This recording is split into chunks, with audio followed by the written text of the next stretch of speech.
All right, guys, we've got everything we need to put this back together. So it took a while to get all the gaskets in, mostly because these gaskets are really hard to come by right now. It's due to COVID supply demand shortages. One of this hose right here actually just came in. Big props and thank you to Marcus over at Heel Toe. He was able to get his hands on a lot of these, which are all mostly either discontinued or like very hard to come by. He was able to get these to me without really any problem. A little bit of delay, like I said, on this one, but the rest of them, no issue. And at a good price too. So today in the video, we're gonna piece this back together. It's been a couple months now, and it's gonna be a real test to see if I remember where everything goes. But we're gonna go ahead and start to piece everything back together, like I said. And in this video, I'll try to show you as much as I can.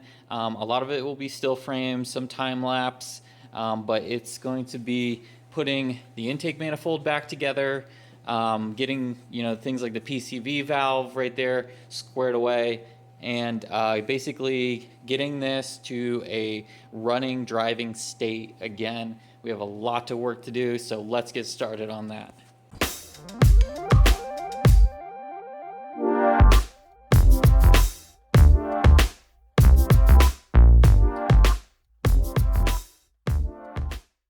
All right, so we've got all of our parts and pieces here. We've got our intake throttle body gasket that needs to go back on. We've got our new PCV valve hose that needs to get put back on. We have some new hoses that go for the coolant that need to go back on. This is one of our intake manifold gaskets. This is the plenum gasket to the intake manifold. All brand new, all OEM. We're going to be piecing back everything together. I've gone ahead and got it back to where the valve covers are back on. We've got a lot of the parts cleaned up and ready to go. We got a little bit of reassembly to put back on the accessories because we had to take those apart. We've got it all protected here because you don't want to have parts fall down into your intake plenum. This goes directly into where the valves are, and if you have a valve open and you drop something down there, you're going to have a hard time getting it out. It's going to require some fishing, and you just don't want to be there. So protect yourself by covering this up.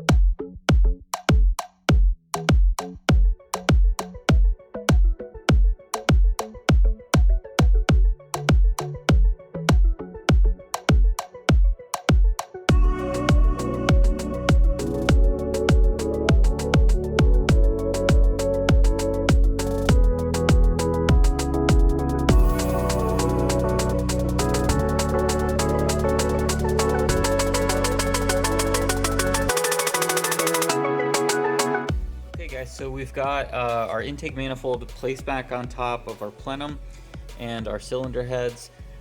You've got these bolts right here that you're going to want to go ahead and torque down in sequence. So you start with the center and you work your way out. So you'll start with this one, and then you'll move to this one, then this one, then this one, then this one, and you just kind of follow that zigzag pattern until you get them all locked down.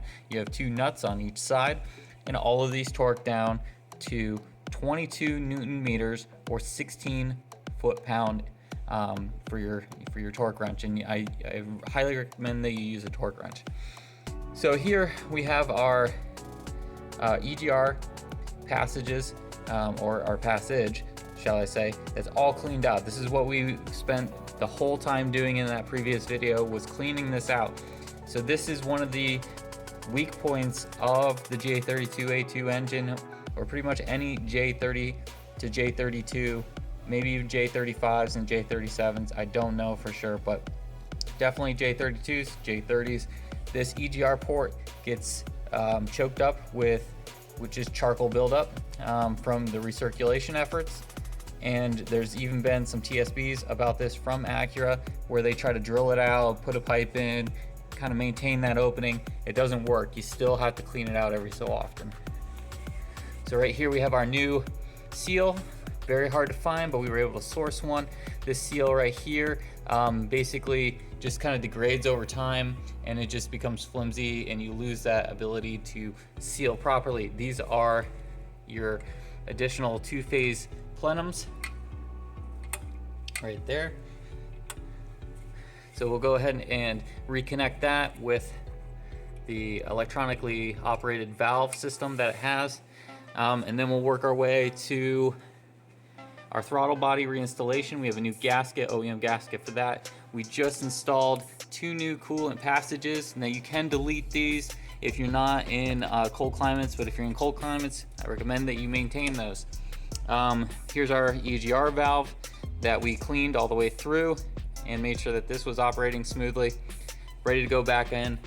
We've got some items on the back here that we need to tidy up. We've got some vent valves. We have our air intake.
Alright guys, we got everything put back together as you can see here.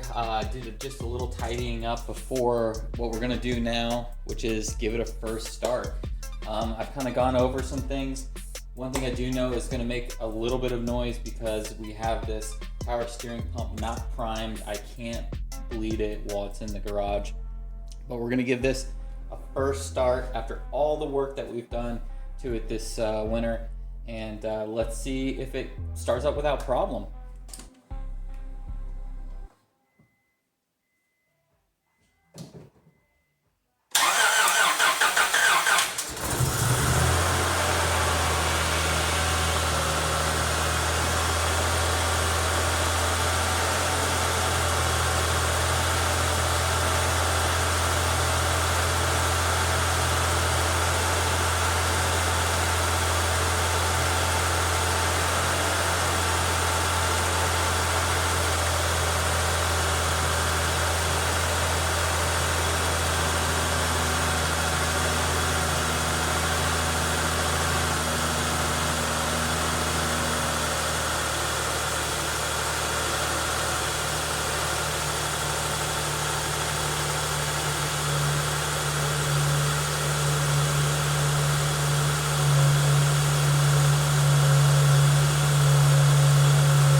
Okay, so definitely got some smells going on here. But it started up pretty easily. We do have a check engine light on, which is a little interesting. We'll have to read what that code is.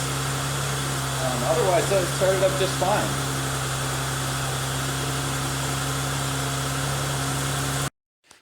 Well, this is kind of interesting, folks. I've never seen this happen before. But if you can see right down here, See if I can get a light on it so you can actually see.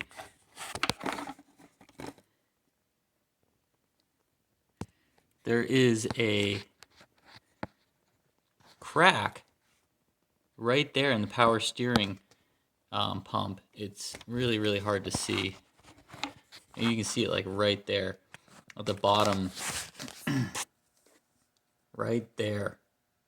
Somehow the power steering pump cracked and basically just detonated all over the place.